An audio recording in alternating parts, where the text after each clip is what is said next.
படித்ததில் பிடித்தது.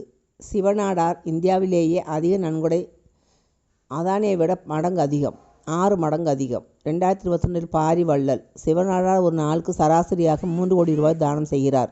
இந்தியாவின் மாபெரும் பணக்காரர்களான அதானி, அம்பானியை விட இது பல மடங்கு அதிகம்.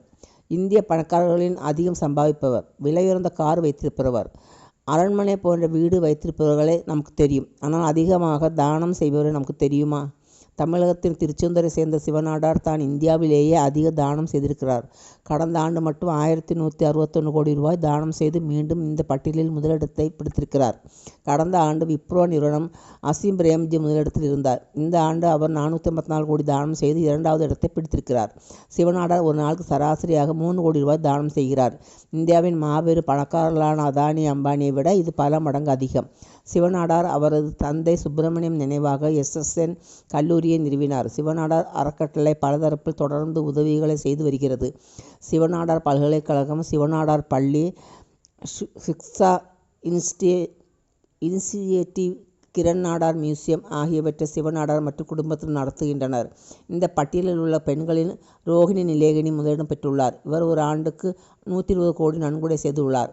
ரிலையன்ஸ் உரிமையாளர் அம்பானி 411 கோடி நன்கொடையுடன் 3வது இடத்தில் இருக்கிறார்.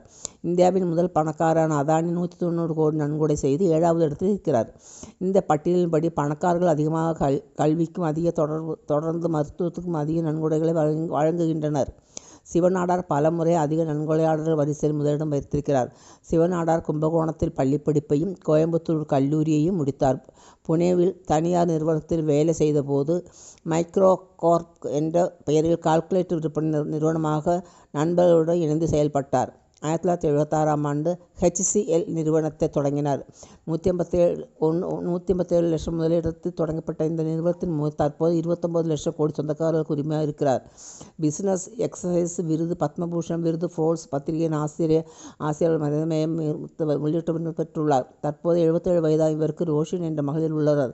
HCL நிறுவனம் தற்போது ரோஷினியால் வழிநடத்தப்படுகிறது. தமிழனுக்கு பெருமை.